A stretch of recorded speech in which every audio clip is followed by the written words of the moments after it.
Maayong adlaw kaninyong tanan. Napakaganda po at narito po tayo ngayon sa Davao branch ng OzoMed Wellness Clinic. Kasama ko po dito ang ating beloved doctora and a beautiful doctora from Davao, Dr. Colleen Badoy. Basta muna sa kanila. Mga Davaoeños, welcome po sa OzoMed Wellness Clinic channel. I'm one of the overcomer of breast cancer, kaya talagang gusto nating maihatid yung one of the modality of treatment na natid natin dito sa Pilipinas, ang ozone therapy.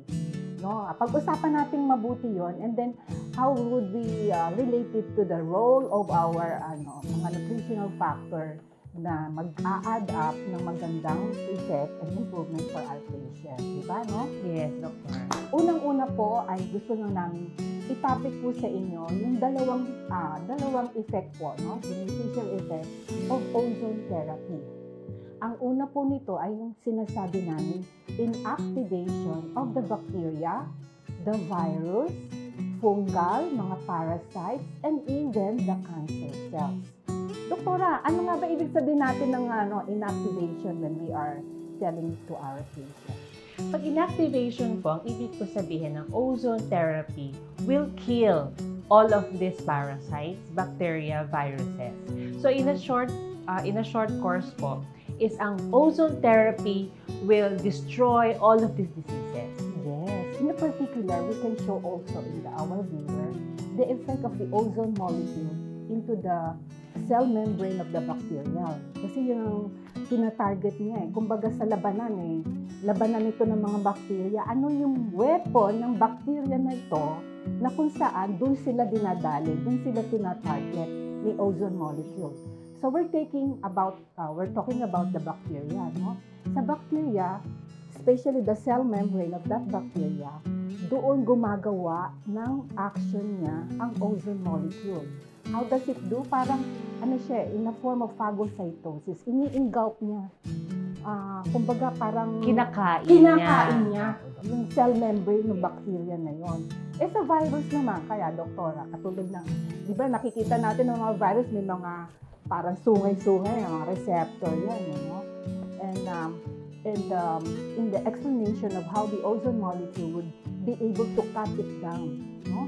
Cut it down into parang pinuputulan talaga siya ng mga receptor na yun, ng mga virus na yun, Kaya naiintindihan ng pasyente na ito ang ginagawa, no? There are diseases that causes the viral causes, no? Like for example, the hepatitis. No? And then we also wanted to know the viral count of that patient. Pag talagang super taas, talagang napaka-reactive ng virus na yun, Kaya, ozone molecule also, in the form of treatment, no?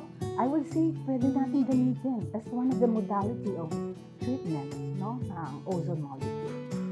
What about the parasite? Parasite na nakikita natin, di ba? May mga parang mga cilia, yung mga flagella nila, yung mga way of, yung mga parang how they destroy the intestinal tract. Like for example, yung amoebiasis. Amoeba. Yes, common yan. Marami sa ating common yan. Nakikita natin, they penetrate the wall, the mucosal wall of the colon, even with the small intestine. So, what ozone does is to also again cut it down, yung motility. Yes, parang ini-immobilize ni Doktora yung mga parasites, yung mga parasitiko na yan. So, yung ozone molecule will penetrate these parasites and then they will make it paralyzed. Yes. So, hindi na sila makapenetrate sa ating mga tiyan, sa ating mga ugat, no? So, yan po ang ginagawa ng ozone therapy. How about the cancer cells? Bizarre kasi ang cancer cells, They can just destroy the frequent mutation ng rapidly increasing mutation ng mga cells. Everyday, Doktora, ng mga billions of cells ang produce ng cancer cells. Yes. And then what happened is that the ozone molecule also penetrate the mutation stages ng mga cancer cells nito. And even when there is a lot of oxygen, the oxygen molecule, kasi pagka maraming napuform pagka anaerobic. Pag sinabi natin anaerobic, yung lack of oxygen yan, you know? Some of these causes of diseases natin is because of the lack of oxygen.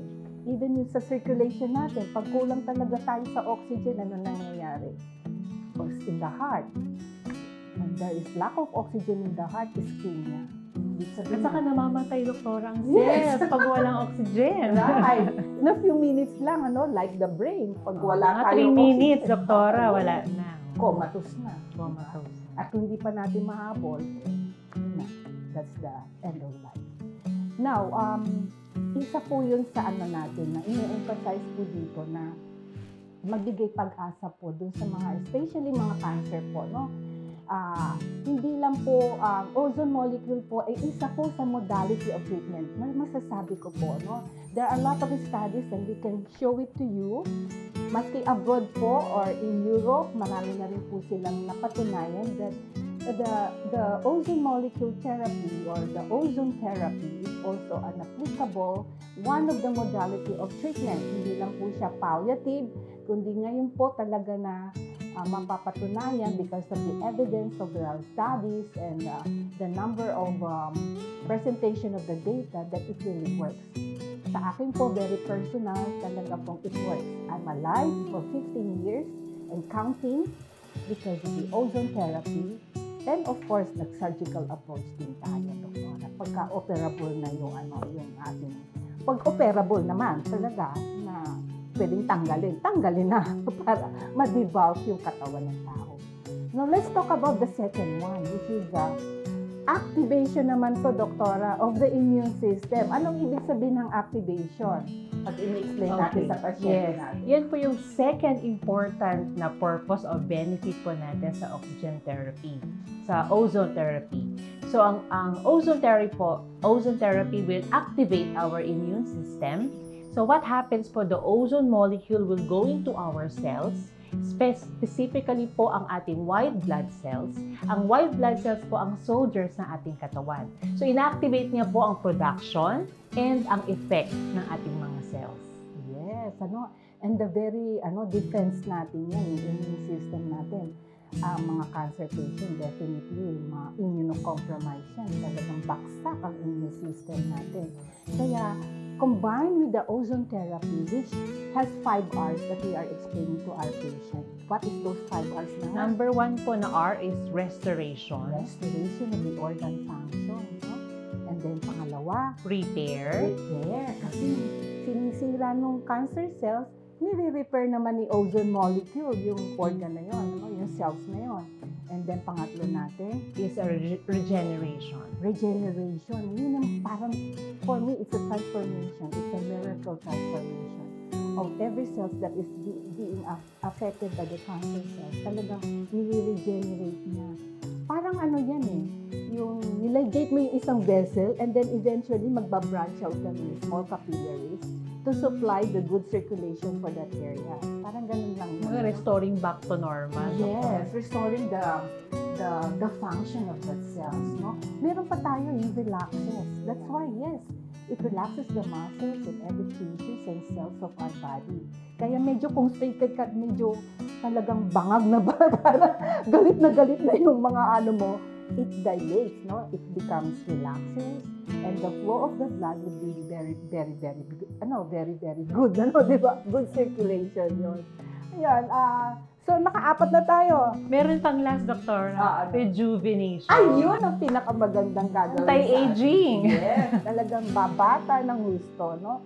With age by grace, po, ibig ko sabihin po, hayaan nyo lang po yung number dumami, pero yung maganda, yung immune system mo at talagang anti-aging, pinapabata niya. In a form na talagang, I am a 62-year-old, by the way, and my molecular biological age is about 40 to 45. Grabe, doktora, hindi halata. Diba, no? Hindi halata. We have to maintain that beautiful look, no? Yun yung rejuvenation effect of the ozone therapy.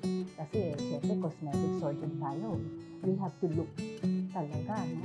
Without the, natural yan. Pagka na-supply mo ng magandang immune system mo, naturally, your body would produce the good, natural moist. no? Eh, oxygen pa naman yan. Lalo na pag pinatial ka pa ng oxygen therapy, no?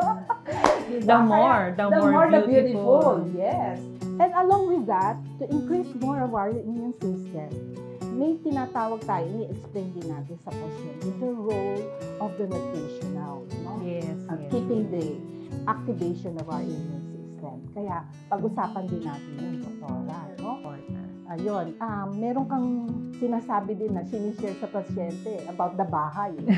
Sige nga, i-share mo nga yun, doktora. Ito na po yung mahiwagang bahay na kinikwento ko sa mga pasyente po namin. So, ganito po yan, ang blend ng effect ng ozone therapy with nutrition. Bakit kailangan natin na nag-ozone therapy ng pasyente pero kailangan pa rin na may proper nutrition? Ito po yung kwento ko ng mahiwagang bahay.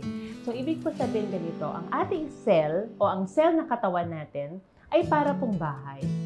Ang cell natin po o bahay, pag yan po ay nasunog o nabahaan, so sira na po siya, di ba? So, wala na pwedeng mangyari. Pero ang ginagawa po ng ozone therapy, ganito siya, is nire-renovate niyo po yung bahay. No? So, pag renovate ang bahay, syempre kailangan mo itayo yung dingding, yung bubong, no? Yung estante, yung foundation. So, pero hindi siya enough eh. So, kaya niyang ma-renovate, pero kailangan natin ng raw materials. Yes. So, ang nutrition natin, ang food and supplements, yun po ang ating raw materials para maitayo natin ng bagong bahay. So, yun po ang role ng supplementation and nutrition with ozone therapy. Definitely. Kasi our body is talagang may mga gap. Especially pag sick ka, di ka makakain, di ba, na doktor? Kaya, napaka-importante na ang ozone, ino-ozone ka na, nire-repair na ni ozone yung cells mo, and then the absorption of all of this nutrition would happen. Kasi you are giving your body the proper nutrition. Is any one of us eating 2 kilograms of vegetables or 2 kilograms of fruits in a day? Parang wala, doktora. Masusuka na ako niya. Oo, di ba? Mahirap. Kaya kailangan natin ng supplements. No? Kailangan natin yung pandagdag sa kinain natin para mapunan yung gap, yung kakulangan ng requirement natin in a day. No? Each of these vitamins has a vital role. Kaya nga tinawag na vitamins. It's very important, no? That it should be supplied in our body. We can take it kung talagang maganda din ang absorption mo. But of course, if you are sick, the absorption of this nutrient is not that good. So what ozone does, it repairs, rejuvenates, regenerates the cells for the good absorbability of all these nutrients that we are recommending to our patient. No? Kaya yung iba po sa amin na like may mga nasopharyngeal po dyan, may mga esophageal cancer, may mga gastric cancer na hindi na talaga makakain ng solid food. What can you, of course, pag nasa hospital ka, meron tayong parenteral nutrition, no, vitamins din yan. But we can still, give the patient by oral, no, kung kaya pa naman yun. And our supplementation program here is really very effective, I would say, na talagang ma-bridge in yung gap na yun na kailangan ng pasyente natin. Kaya, importante na talagang yung quality ng mga pinapatake natin sa pasyente natin at yung amount also para nabi-bridge in natin yung gap ng requirement ng bawat pasyente natin. Kaya, very important yung explanation natin na pag nagre-renovate ng bahay, syempre yung kwalidad ng mga nilalagay natin sa bahay natin. Our body is the temple of the Holy Spirit. Kaya kailangan po, pag sumikapan natin na pag-ibayuhin po natin, i-restore po ng Lord yan. That's His promise, no? He will heal you in every sicknesses. Nasa Exodus 15 verse 26, no? Sabing ganun dun sa Exodus 15 verse 26, if you listen carefully to the voice of the Lord your God and do what is right, then He will not give you any diseases na He gave from the Egyptian. Yung araw, mga leprosy, outcast na kagad yan, doktora, di ba? But, because it's the Lord who heals you. No? Kaya ang promise ng Lord talaga, if we listen carefully, no? Kami po mga doktor, ginamit din po kami as a tool. Ako din po, ginamit din po as a tool to portray this information to you, no? Yung mga nire-recommend po natin, recommendation po din natin na dahil na journey ko po yung case na to, being a cancer patient also. And now that I have overcome it and I'm so happy to share it here in the Philippines, kaya wag po kayo mawala ng pag-asa. Halina po kayo at bumisita po kayo dito sa aming clinic. Mabigyan po namin kayo ng magandang advices and recommendations sa abot po ng aming kakayanan at nang maintindihan niyo po so that ang advocacy natin, you have the right to choose because it's your body, you are receiving the kind of treatment that you are wanting to have, no? And to have a good and quality life. Diba, no, Doktora? Yes, Doctor. Yeah. Sige, imbitahan mo na sila in your language. In Mindanao. Naku, hindi rin ako masyado pa-fluent sa Cebuano. Pero gusto ko pong invite ang mga Dabawenyos. So, adto na diri sa ground floor, Salvacion Building. Dito na sa General Luna. Open po ang Ozone Med Wellness Clinic Tuesday to Saturday. So you can book your appointments po. Just call po or text po the cell phone number that was noted in the Facebook or in our link. Yes. Thank you very much. And God bless everyone.